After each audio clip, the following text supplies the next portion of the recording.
Welcome to the Bradenton area, on the Gulf Coast of Florida, where the easy pace of island life comes naturally in this coastal playground with endless white sand beaches, stunning natural preserves to explore, relaxing vibes all around, and it's a seafood lover's paradise. Plan to stay a while to explore vibrant downtown Bradenton with top-rated attractions like the Bishop Museum of Science and Nature, and discover this friendly community set along the Bradenton Riverwalk, where you'll find lots of surprises around every corner. Come lose yourself in the sun-drenched Gulf Coast and change your reality here in the Bradenton area. Discover Florida's West Coast in Bradenton, Anna Maria Island, and Longboat Key. Learn more at BradentonGulfIslands.com.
Hello, good morning, good afternoon, good evening. Good afternoon.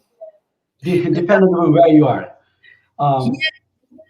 Yes. Valeria, please. Now, this is a very important moment in our conference because we have the pleasure and the honor of the presence of Jonathan Reynolds as keynote speaker at our conference. Jonathan Reynolds is one of the leading academic experts in the study of the retail sector internationally. He is academic director of the Oxford Institute of Retail Management, associate professor in retail marketing, and deputy dean at Saïd Business School. He is also deputy director of the ESRC's Consumer Data Research Center. Jonathan's teaching and research focus primarily on the retail sector. He is particularly recognized for his scholarship and expertise in the areas of electronic commerce and omni-channel retailing, innovation and entrepreneurship in retailing, retail productivity and skills, and the role of place in marketing and retailing. His views are sought after by businesses, policymakers, and the media. He is heavily committed to knowledge exchange, actively seeking to ensure that his research can be widely disseminated amongst policymakers and practitioners.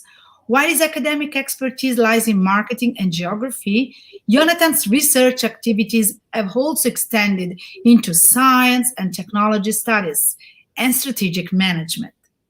He is a founding member of the Oxford Institute of Retail Management and has been its academic director since 1999.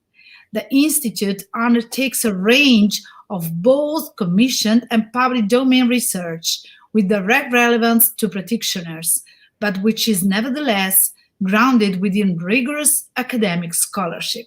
So a great welcome to Professor Reynolds. Welcome to GLOSERV. Thank you, Valentina. Thank you, Chihan. It's great to be with you, if only digitally rather than in person.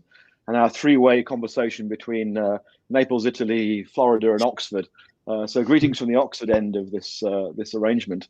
It's a real shame that we can't be in person in Naples, but I'm sure we look forward to a chance to do that before too long. Thank you for inviting me to talk today. And if I could just share my slides, Chihan, that would be very helpful. My brief from the organizers was to take a step back from some of the detailed issues that you'll be considering in your various discussions and presentations over the conference, and to perhaps think a little bit more about the longer term perspective, about how the retail landscape is likely to change over the next few years. And I was given the target of 2030, which is around about kind of 9 years from now. But actually, certainly based on the last year's experience, we've had 9 years change in the last 9 months. So looking 9 years ahead, I think, is a particular challenge, but also a great opportunity to reflect on some of the questions and issues that we as academics and scholars ought to be considering. So over the next 45 minutes or so, I want to do three things. I want to look back, because I think a historical perspective on change is really important. Sometimes we spend far too much time in the moment and not perhaps contextualizing some of our thinking about the retail sector, amongst other things. I then want to look forward and itemize a few of what I would see as the biggest challenges facing the sector, each of which I think has scholarly implications in terms of the kinds of research and the kinds of discussions that we as academics should be having. And finally, I want to consider the implications for scholarship, thinking about whether scholars with the present publication processes can be agile enough and multidisciplinary enough to meet the needs of the sector and of each other in thinking about the future of the retail economy and ecosystem. So that's my kind of brief over the next 40 minutes or so. And at the end of that, I think Chihan and Valentina are going to invite questions, and we'll have a chance for discussion at the end of this. Let me launch into what I wanted to say. Thanks to Valentina, I don't need to dwell too much on this, which is just my background and credentials. I'm, as I said, director of the Oxford Institute of Retail Management, research in a variety of areas, and publish in areas like retail innovation and planning.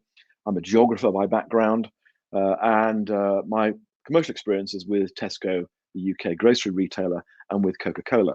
But I've been in Oxford now for a number of years, and I'm currently Deputy Dean at the the Saïd Business School. But let me go straight into the first building block of the comments I want to make today, and that's really about looking back. And I could think of no better kind of advocate of a historical perspective than the well-known academic, now retired, Ron Savitt, who in 1989 observed that, quote here, looking at our own past is the best way to predict what the retail scholar of 100 years from now can learn about contemporary retailing. And that's absolutely right, because when we look at the past, we see many of the echoes of some of the challenges that we face today and will face, no doubt, in 100 years' time. And it's quite intriguing to see some of the similarities of some of those challenges.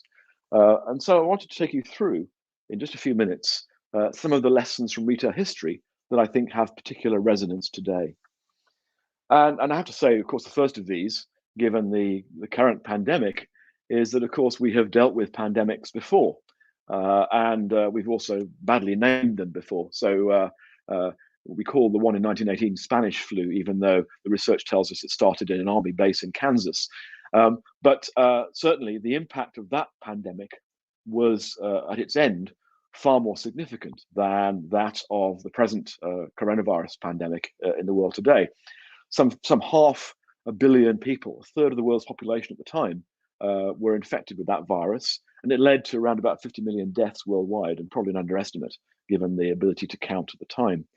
But what struck me about the lessons from that particular experience, that public health emergency, if you like, was how many features in common it had with the reactions of today's governments and states and citizens to the threat of a health emergency. And in particular, the kind of drastic steps that were taken, closing orders for all stores except food and drug shops, reduce crowding on transportation line in rush periods, timetables for theatres and social distancing and so on. And a real debate about the tension between the regulations for closing things down to protect health and the need to protect the economy. And interestingly, the technology at the time was pressed into service in the same way that it has been in the present pandemic. So, for example, we see this: stay at home, shop by phone. Pre-internet, Uncle Sam joins us in the fight against influenza, lifting the ban on store deliveries to homes, which existed in 1918 because stores are protected in law against home delivery in many states in the US, and some of the big shops having to close over weekends and so on.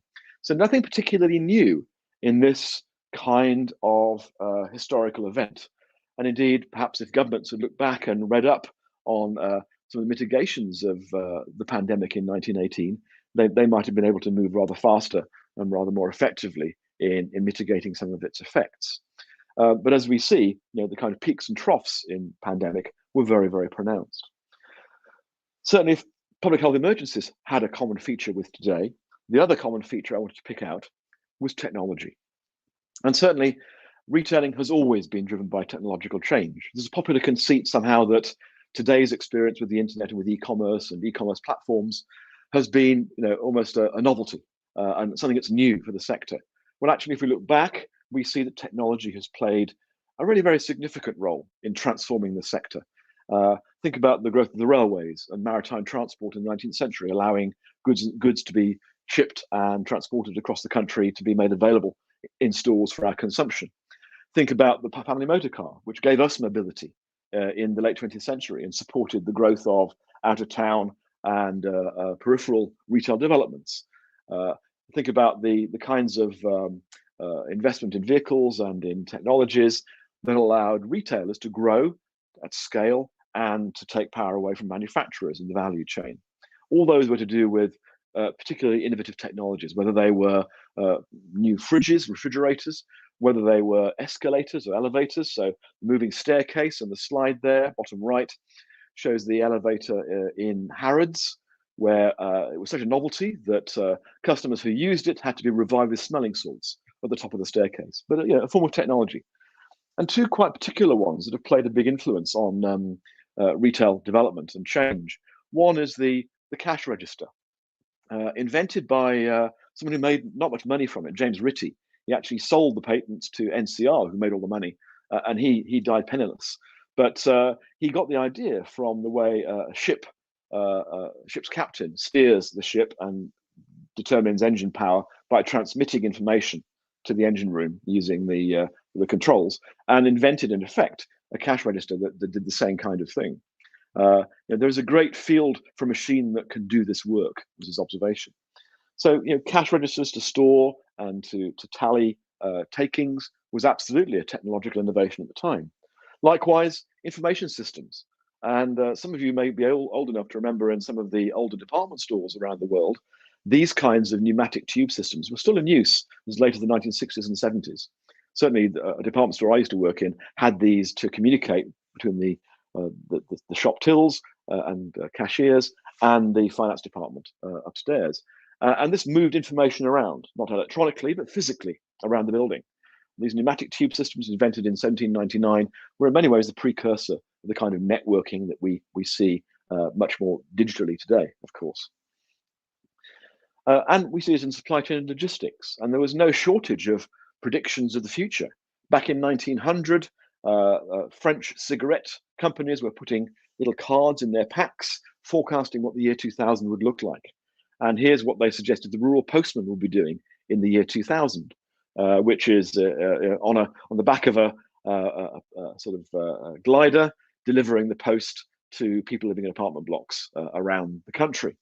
And of course, if we think about today's experience, then we can lose the postman, but we have the drone delivering in many parts of the world and receiving approvals for further and further long distance flights with more and more weight on those distribution systems to deliver directly to the home. Similarly, if we think about business models, again, nothing new under the sun. Indeed, the wheel of retailing model by McNair kind of captures the cyclical nature of innovation in the sector. And if we look at business models, then we see, today, people forecasting the death of the department store. Well, over 150 years ago, they were forecasting its rise, and it was seen as a significant threat. So the birth of the department store in many parts of Europe and North America was accompanied by a lot of opposition to transformational business models.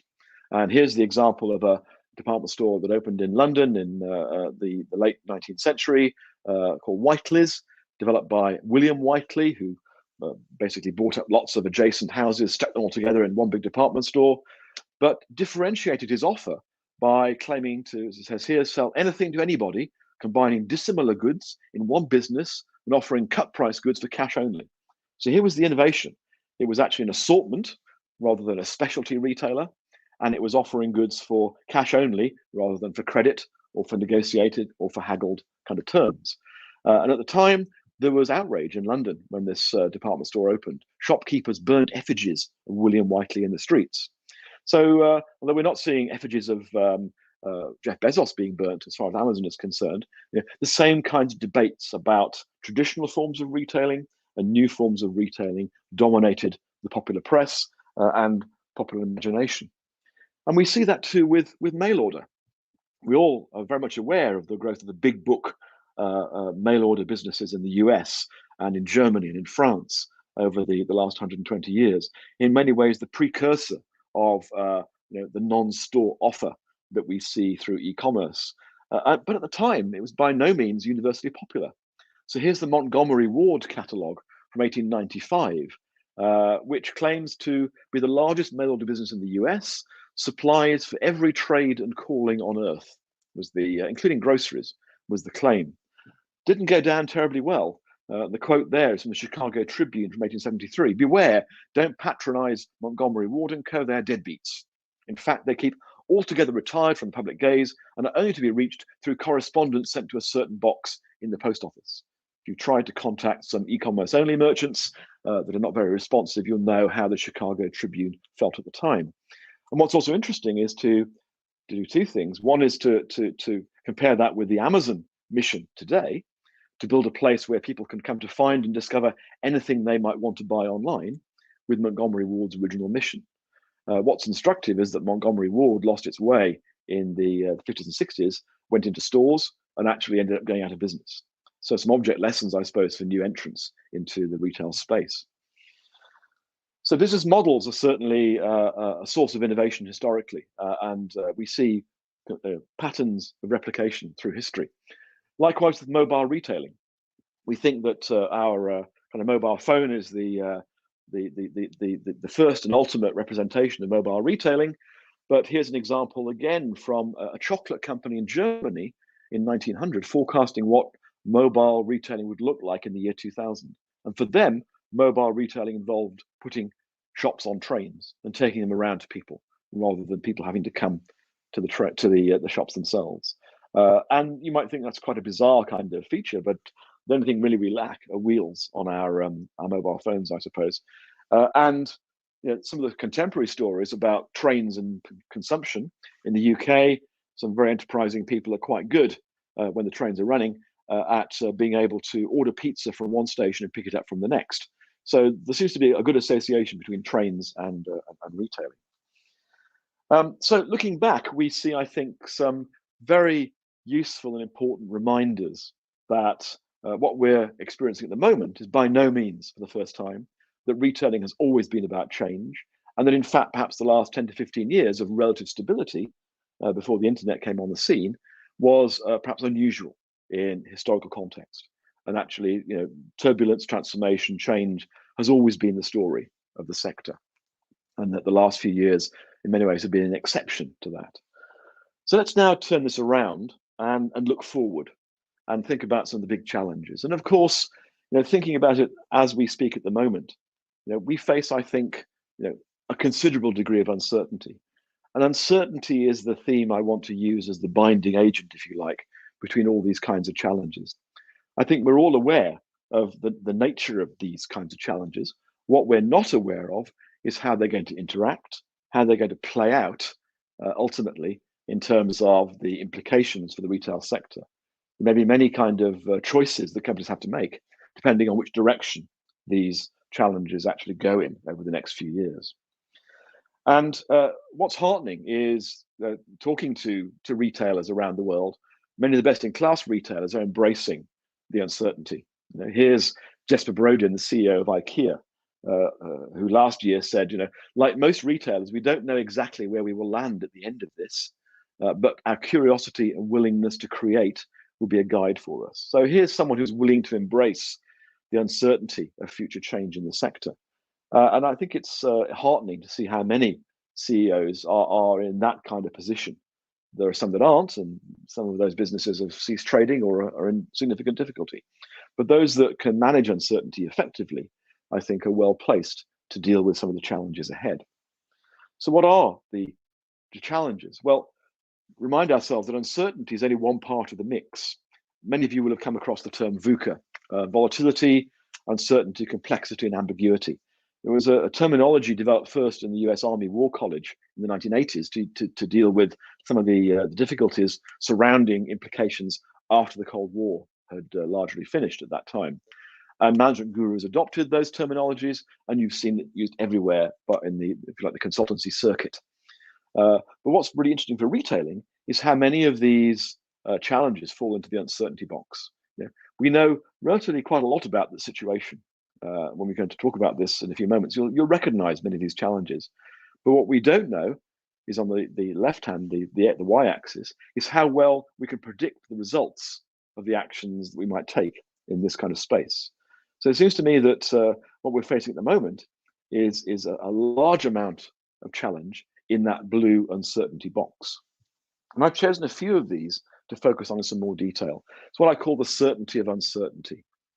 And in part, I've been using a very useful annual kind of guide to this produced by the UK Ministry of Defence, which looks at global geopolitical challenges over the next 50 years and seeks to derive some patterns and some predictions from what it's observed. They look as far as 2050 in this case, and they say there are a few convincing reasons to suggest that the world will become a simpler and more peaceful place, rather it will become ever more complex and volatile. So that's the kind of start of the 10. That's the ultimate challenge that I think we all face and we all recognize. And I think that is a particular both difficulty but opportunity for the retail sector. So I've chosen 5 challenges I'd like to just flesh out in a little more detail before talking about the implications for scholarship. The first of these is pandemic recovery, of course. And when you think about some of the aspects of this, the world will face not the challenge that 1918 faced in terms of 50 million dead and 500 million infected. Still vast numbers, but not anywhere as big as that. 159 million cases to date, 3.3 million deaths, but those numbers are rising. And the economic impact of that. So the global GDP impact last year of about 5% negative, higher in Europe for 2020. But not just recovering from the health crisis, but recovering also from the economic crisis. And the uncertainties of what that means for the retail sector in the short to medium term, let alone the long term. So we're already trying to second guess which sectors or formats, which consumers will be the winners and losers as the various lockdowns around the world are released. And we see revenge shopping as consumers kind of jump back into stores because they've been taken away from it for so long. But our question is, how long will that rebound last, and what will be the new equilibrium that we will start to see? And one particular question that has emerged is around the continuing role of online, because of course that has seen significant growth in the last 12 months. The graph on the right there is the UK situation from about 2006. It shows internet sales as a percentage of total retail sales. And you can see it hops along quite steadily, growing year on year, each Christmas being slightly higher than the last. And that's the peak that you see on a regular basis going from 2006 onwards. Let me perhaps zoom in on this so you can see it more clearly. That would seem to have been the continuing trend up until March 2020. And you can see that in the UK, with a lockdown in the middle of March 2020, we saw a large number of people, including a lot of new customers, embracing online. And the percentage of total retail sales accounted for by online jumped from around about 22% to around about 35, 36%. And in fact, went even higher in the second lockdown that the UK had, which is just starting to be released at the moment.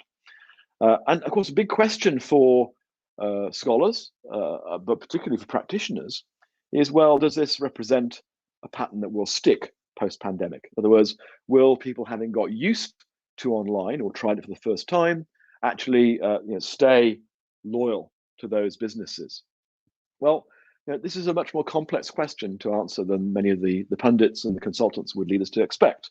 It's not just a matter of individuals staying with this. It's actually the ability of the supply side to cope with that extra demand. So, for example, the ability for grocery firms in the UK to respond to that extra demand was very varied. Some firms were unable to scale online delivery slots fast enough. Others, like Tesco, tripled the availability of online slots within around about 6 weeks because of the way in which they picked and packed goods. And as a result, the overall grocery impact rose from 6% to 12%. It doubled in the space of around about 6 months. So supply side was able to respond in many instances. However, there are two challenges in thinking about the persistence of online growth at this rate.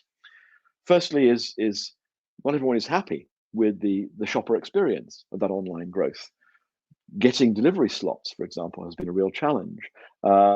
Substituting the kind of browsing behavior that we quite enjoyed in stores with much more commoditized utilitarian online buying has not been everyone's cup of tea, everyone's kind of preference. And so we've also seen shopper dissatisfaction with online experience as it's scaled over the last few months. And our early evidence suggests that in the UK, at least, this is slowly dropping back a bit as the new data starts to come in during this year. Secondly, we have a real challenge around the commercial risks of moving sales that were in stores to online. And there's a quote from the UK CEO of Sainsbury's saying, well, moving sales from out of our most profitable convenience channel and driving a huge step up in online grocery participation, our least profitable channel.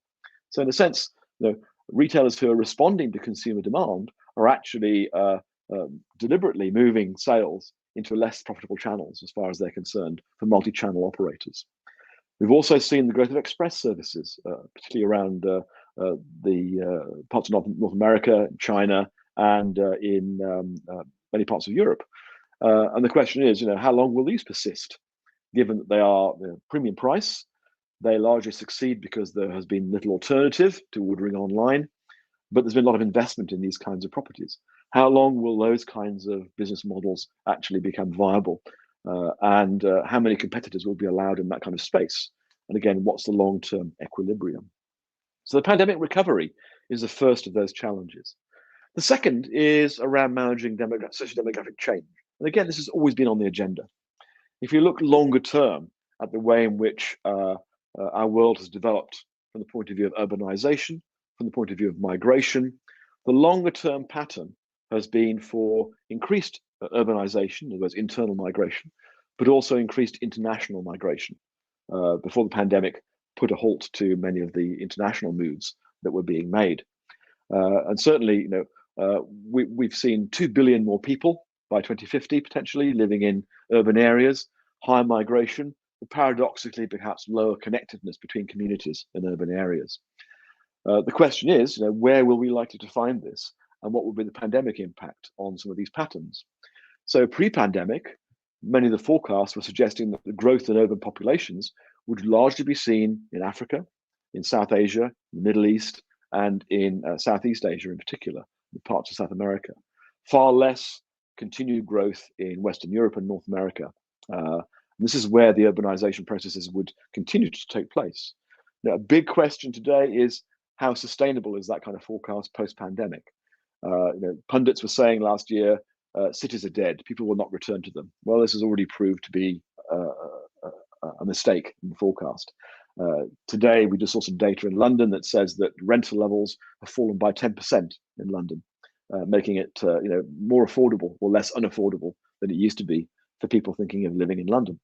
So we can already see some of the parts starting to move, which actually means that those urban growth poles will be much more attractive, perhaps, than we had expected they would be post-pandemic. But for retailing, what does this mean? Think about the implications. If we have urban growth, the associated trend is perhaps towards urban convenience growth in supply. So perhaps those fast express grocery operations will be very successful. Perhaps we need more convenience or proximity stores. We'll need perhaps high density urban supply chains and distribution systems, different from the ones perhaps that we have today. And given increased international migration, will we need retail offers that meet increasingly diverse population needs as cities around the world become much more ethnically diverse. And some of the predictions have also been taking into account the future nature of urban development. And many of you will have come across this notion originated by researchers in Paris, the Sorbonne, the notion of chrono-urbanism, where everything that you need is within a quarter of an hour walk of your home. Your shops, your school, your work, your leisure is all close at hand. It's all convenient. And if public policymakers are moving down that direction, then it suggests even more that convenience and proximity retailing is going to have to be at the heart of some of the commercial aspects of that kind of urban development. My third challenge is around technology.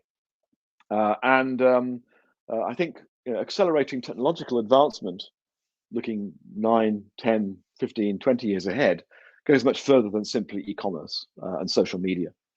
It goes into much more radical areas, potentially, like advances in human augmentation. Just as we see self-driving cars, so we start to see perhaps individual citizens augmented in a sensory way. So we saw certainly the failure of Google Glasses, but we see many more attempts to try and give us heads-up displays, physical augmentation through lift assist devices, and indeed even cognitive advances in augmentation. So making us smarter, stronger, and more connected individuals, if you like, over the next medium to long term.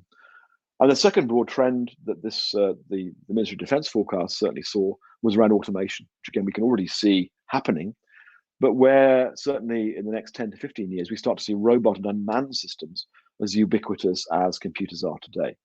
So we start to see the wholesale shift across to these kinds of unmanned or robotized automated functions.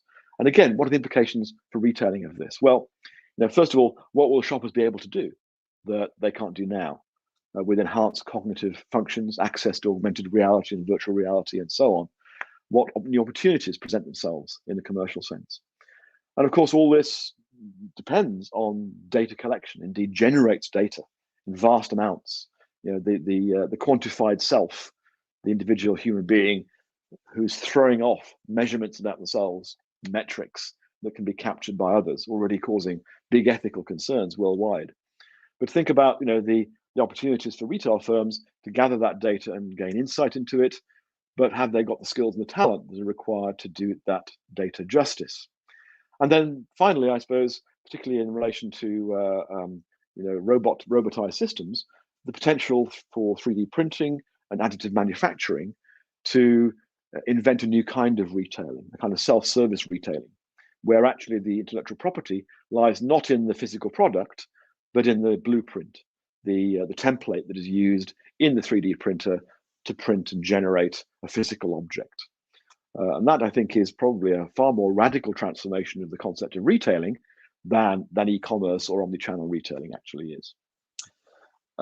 As I say, this will require, I have to skip this slide, this will require significant investment in data and insight and machine learning. And of course, we'll have a panel on this subject shortly, I think, on AI. We do see AI capabilities in retailing quite widely distributed, but not universally distributed, with many firms experimenting with the use of AI. And there's an example here from China, which I often regard as the world's retail laboratory. Used to be North America. I think China has very much moved to the fore in this area. Here's an example of a number of players in this space, which are unmanned 24-hour self-service C-stores. And this particular one, Bingo Box, founded in June 2017, has around about 500 stores, 160 square feet, where one person can look after 40 stores remotely, and also act as a kind of back-end customer service representative. And the AI piece comes in here with the data gathering that comes from the self-service aspects of the customer in the store, and the way in which replenishment is managed with an AI wand. I think we have just a bit of time. I'll just show you the video on this.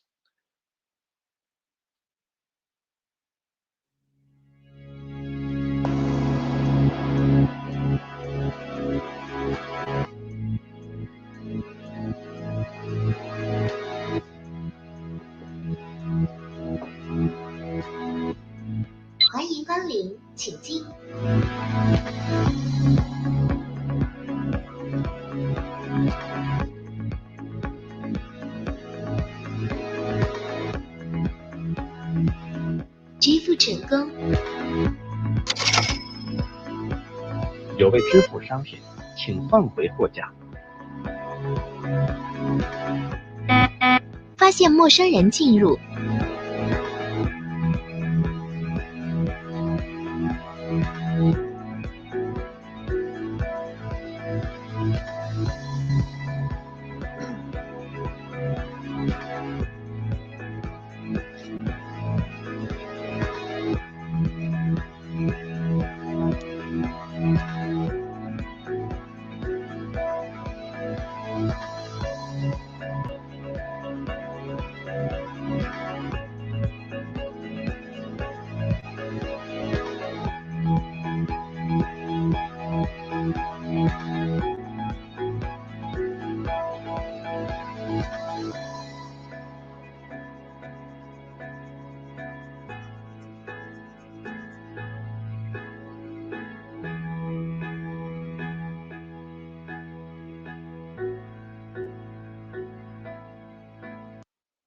So you can see there, and I'm sure many of us use that video and others like it in our teaching, the examples of future retailing now, in a sense.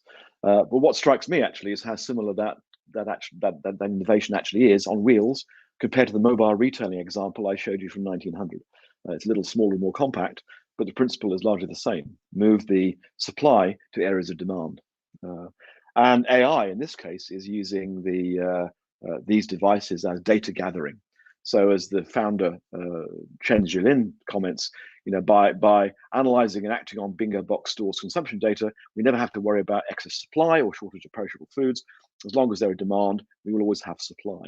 So we can already start to see the way in which data will drive this transformation forward.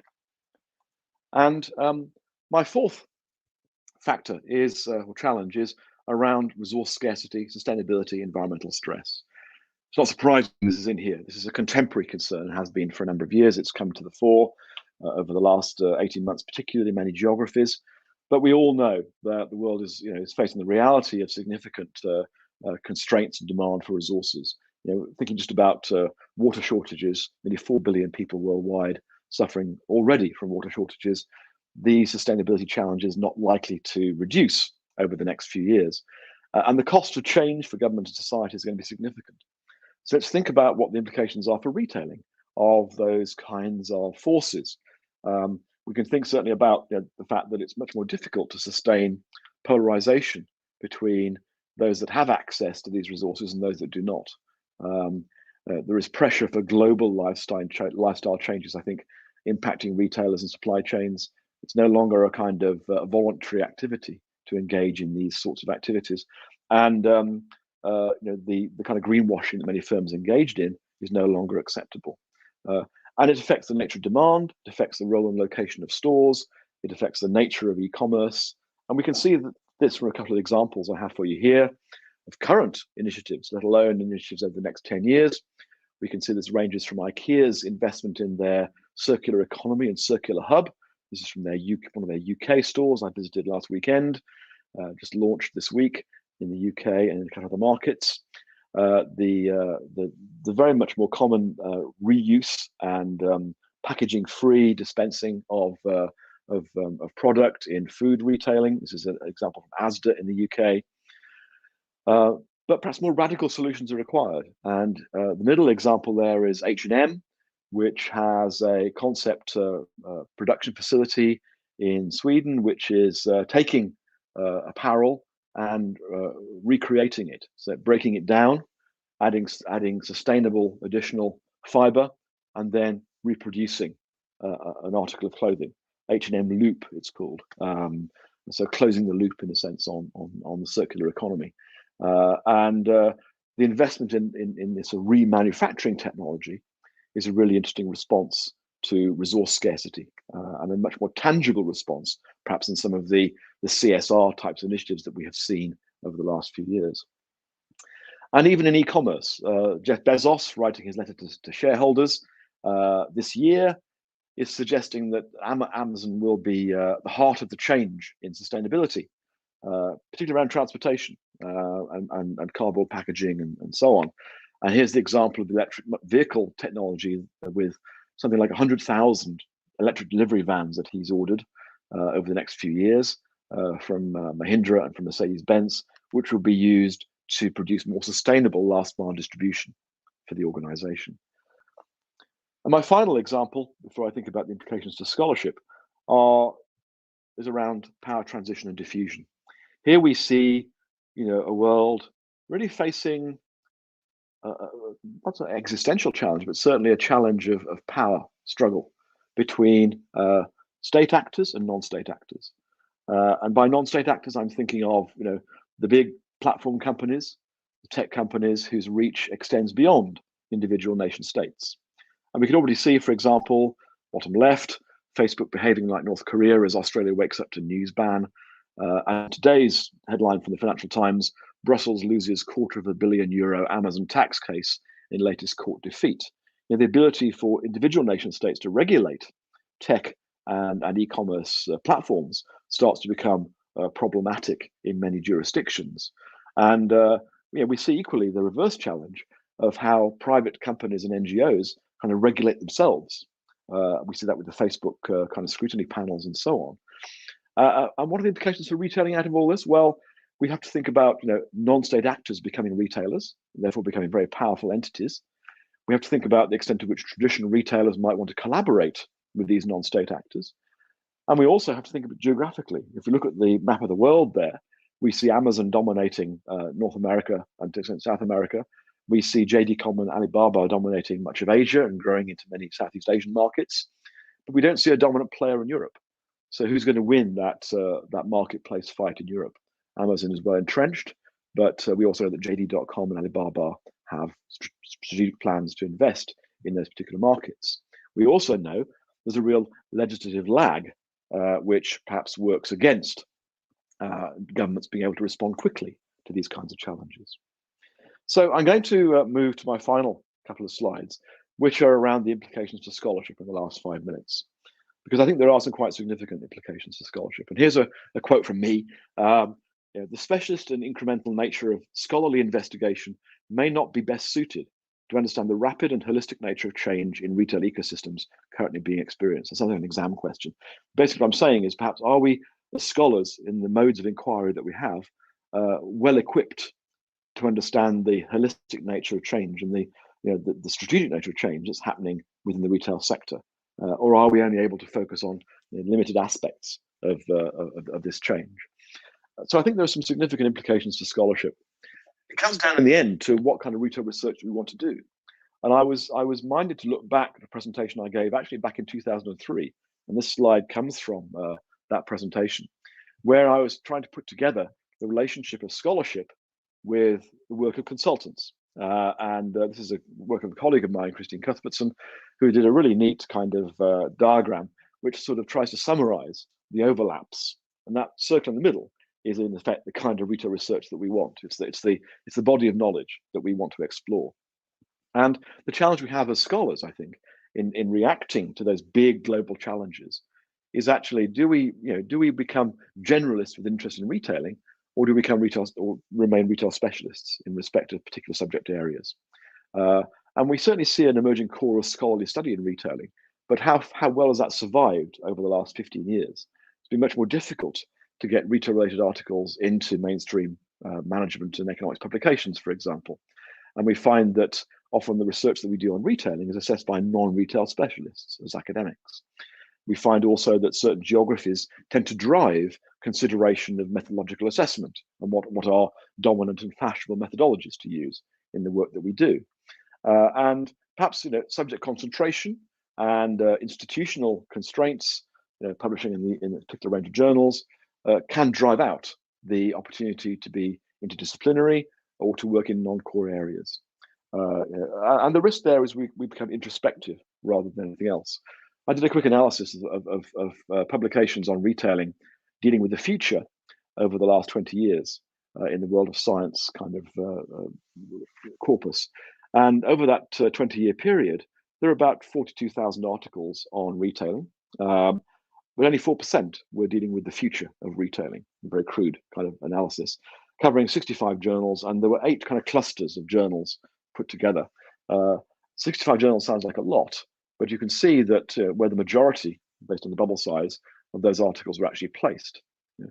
We have a highly concentrated kind of destination for many journal publications, but actually a big diaspora of other journals where retailing might be tolerated or seen in a different specialist context. And yet, if we wait too long, then we will find consultancy gets ahead of us. That other part of the diagram that I showed you earlier. So if we look for hits in Google search for retail future, there are 500,000 hits today on that subject. So we don't have a monopoly as scholars of interest in what's going on in the world. And the role of management consultancy, when compared to academic researchers, has changed quite dramatically over the last 10 to 15 years. Consultants are what I call concept hungry. They want ideas that they can sell quickly into the marketplace, and academics sometimes sell their wares far too cheaply. Consultancies are also good at developing white papers very quickly.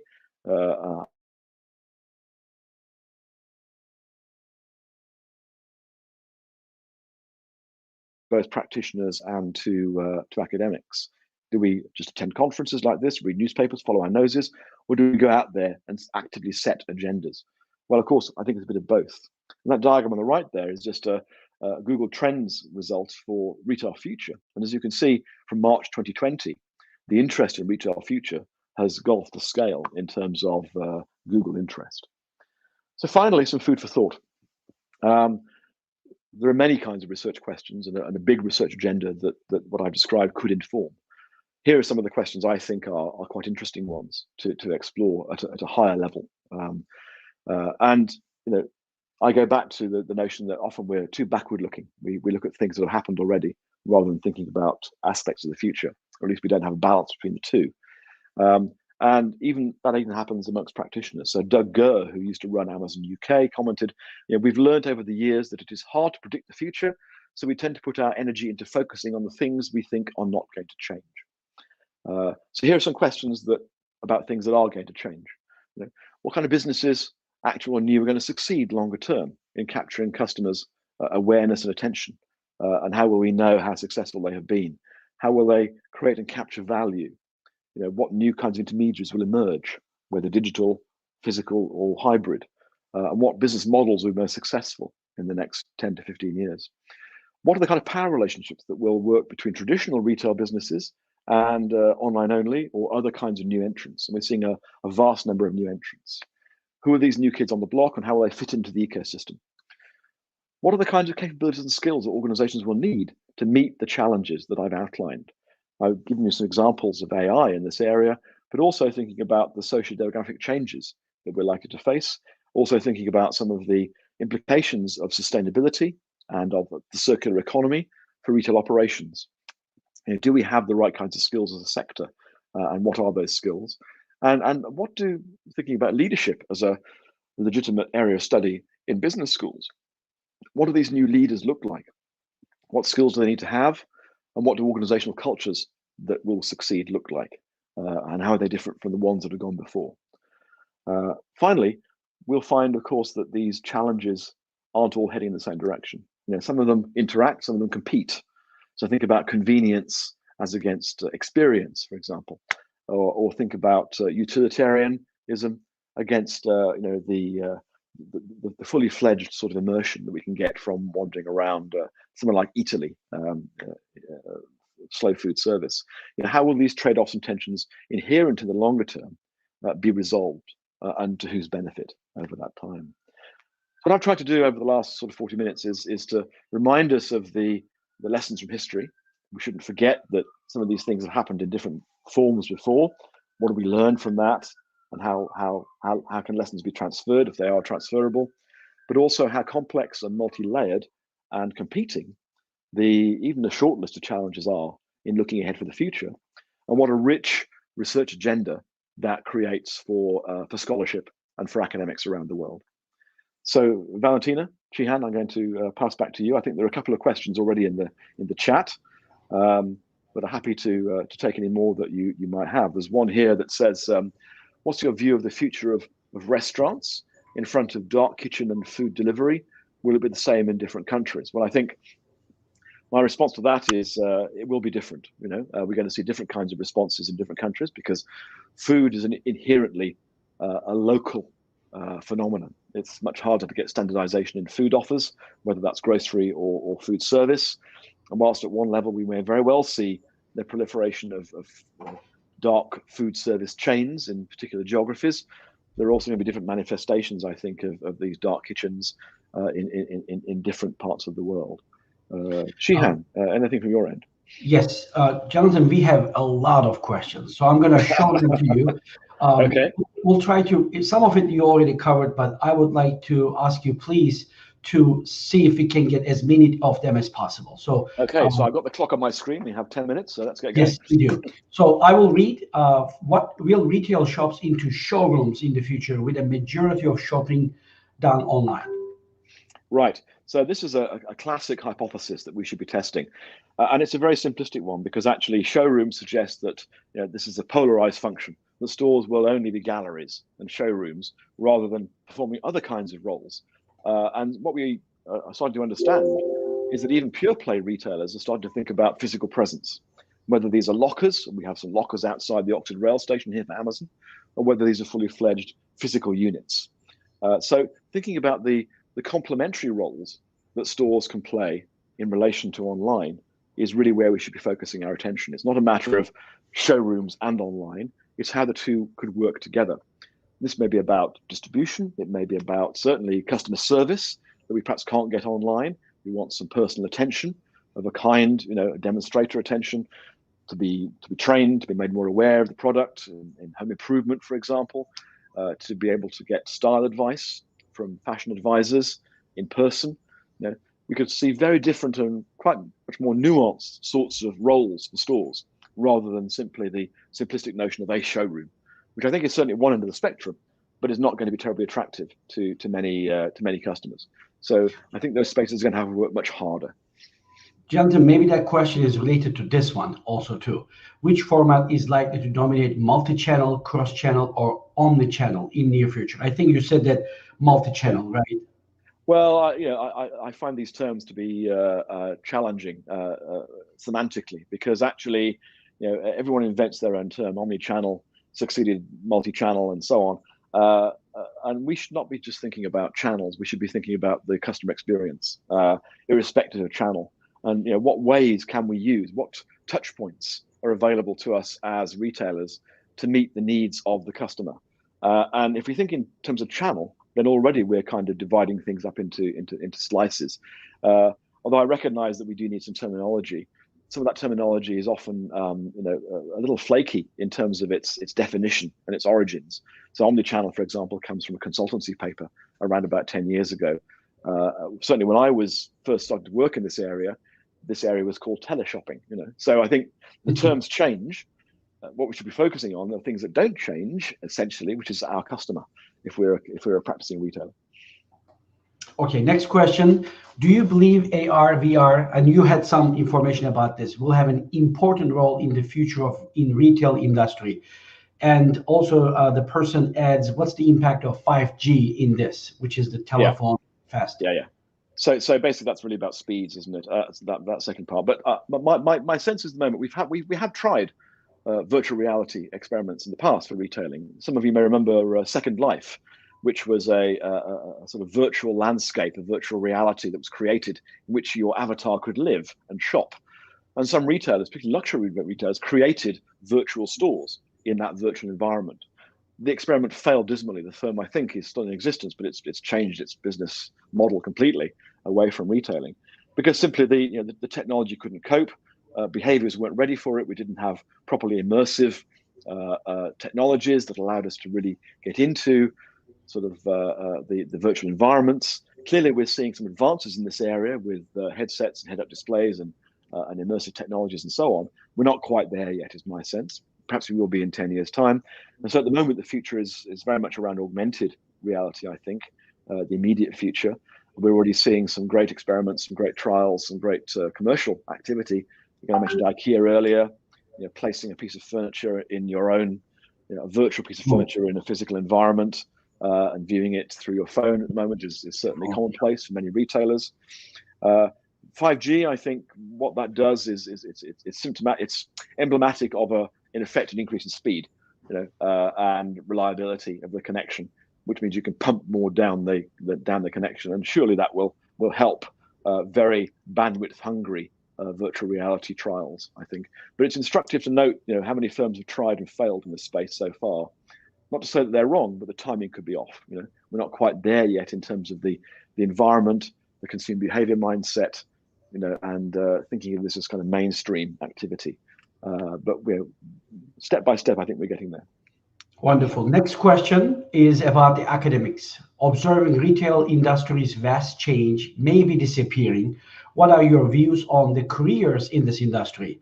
Several retail management degree programs closed. Is this still good field to study? I know that you have a center in retail. Yeah. But actually, we don't have a course. So unlike many universities that have a research center, that have a teaching program, to prepare people for retail careers, we don't have that. And that's partly because we don't do a lot of sectoral stuff in Oxford. It's very much around kind of vertical skill sets. And clearly the skill set that is most in demand at the moment in the sector is around data science. So if you think about, I did some work just looking at the UK marketplace, the number of vacancies in data science, not just in retailing, but elsewhere, were phenomenal. So there's a challenge for education institutions, I think, to retool themselves to meet the new curriculum needs of the changing nature of retailing. And this isn't about training people to be store managers. It's giving them the skill set where they can function in a variety of retail contexts, whether these are channel-based or other activities. You know, a retailer by definition is about buying and procurement. That's a skill set that's common across channels. It's around distribution, whether that's to stores or to individuals or to click and collect hubs or whatever. You know, so there are some basic and fundamental skills. There are also some new skills that are going to be required. As I say, data science is amongst those, as is probably a whole range of whole toolkit of technical skills outside data science to actually help deliver some of this stuff. But we mustn't forget still, you know, the commercial skills that are required to understand the customer and to meet the customer's needs through whatever route the customer actually wants to pursue. And so it's a shame that we have seen retail management programs disappearing rather than evolving and transforming to meet those change needs. Exactly. And I have a question about here about what you already mentioned in your presentation with, for example, this self-service 24-hour, the video that you showed. One audience member is asking, do you believe that technology service about self-service stores will replace almost all humans in retail stores? Not just buy one. What do you say? No. Okay. I mean, I don't think it will. I think in certain commoditized areas you may see that, but can you imagine walking into a luxury retail store and not seeing someone who will cater to your needs? You know, I think we are some way off from the humanized robot that has the social skills to deal with a high net worth customer who wants to buy a Burberry handbag. So you know, my timescale is to 2030. I'm not sure we'll have that functionality by then. So at the moment, I think no is the answer. And I think, in some senses, the human contribution to retailing will become ever more specialized and differentiated. You know? I think that we may start to see polarization between retailers that do become more commoditized and self-service and automated, and then, you know, in some senses, human contact and human service will become a real differentiator for many organizations. It will be something special to meet someone and get a personal service from those individuals. Maybe they'll start charging extra for human service. Maybe they will. Maybe they will. Yeah, absolutely. It's interesting. Okay, here's another question. I know I'm going fast, Jonathan. I hope you don't mind. That's okay. That's okay. I'm looking at the clock. We're fine. What's the impact of the changes you described on the small retail shops, independent ones, not the chains? That's a really interesting question, and I think let me just focus on the markets I've looked at, which is the UK and parts of Western Europe. And I think coming out of the pandemic, I think we've, you know, clearly those independent stores, many of them have been really badly hit. You know, they've racked up lots of debt. They haven't been able to trade in many countries. You know, they haven't got the deep pockets of many of the large retail chains. But what's happened in many geographies is that, you know, the rental landscape has kind of softened a bit, and it's become more possible for new entrants to move into certain types of locations because of the closures and vacancies that have emerged from the big retail chains, particularly in large city centre areas and so on. So I think it has shaken things up a bit, but there's no denying that, you know, the independent retailer doesn't have the you know, the scale and scope and the resource often to do things at scale or you know, take advantage of some of these more expensive technologies. But of course, there are some real advantages of some technologies for small scale retailers, provided they can get seen, and it's much easier. The barriers to entry are much lower for launching online and for reaching a larger audience. That's been known for many years. So in some senses, the opening up of the ecosystem away from just physical stores makes online retailing more possible. I was just looking at an example today where one of the oldest shops in the world in London, which is actually a nautical rope supplier, its physical store, the landlord has refused to lower the rent, and so it's closing its physical store and going online. And because it's a specialty store, it's called Albert Bean, I think. Because it's a specialty store, people will flock to the website and buy things in ways that they wouldn't be able to do in going to London to that single store to buy things. And so they've made a strategic decision to be an independent business, but to be an online only independent business and close their store. So I think many independent retailers have more choices than they used to have, and perhaps more opportunities to get on the radar than they used to have. Jonathan, we are out of time, but I've got one more question because it's from UK, and you may be very familiar, and I love Costa, not only for their coffee, but their soups when I was in London. So Costa bought Brico, an automated self-service coffee kiosks. Yeah. Do you believe that we are going to 100% humanless? I mean, you kind of said it, but what do you think about that? They invested heavily in this. Yeah. If you'd asked me 2 years ago, I'd have said, yeah, we are. But actually, the pandemic has left us so starved for company. I do rather wonder whether, in the medium term, we're actually going to be grateful to have conversations with people over the counter. So, for example, I'm talking to you from my office in Oxford, and our catering team is doing a great job. But occasionally, I need some exercise, so I go across the rail station, which is very, very quiet at the moment, and I talk to the people running the kiosks there, because they're pretty bored, actually, because there aren't many customers. I've learned far more about the nature of those businesses and people's lives and experiences as a result of just me wanting to have a chat with somebody, having been locked down for so long. So I think, going back to my previous answer, I think there is absolutely a market for the self-service operation. I think the Japanese experience tells us that, with vending machines and so on, for a segment of the population. So I think, the cost of decision is certainly investing in that segment of the population. But I suspect that might be smaller than it would have been, certainly in the short to medium term, as we kind of seek out human contact post-pandemic. Wonderful. Thank you, Jonathan. This was excellent. I just want to remind our viewers that I apologize. There are many more questions that we didn't have a chance to get to. But remember, we have a MOOC course. It's free of charge. Please feel free to go to moocacademiacentral.org and ask your questions. I will convey them to Professor Reynolds, and I will also communicate back to you his answers. Jonathan, thank you so much. What an amazing presentation. We appreciate your time and contribution to GLOSERV. Not at all. Hope the rest of the conference goes well. Great to see you all. Thank you. Bye-bye. Bye-bye.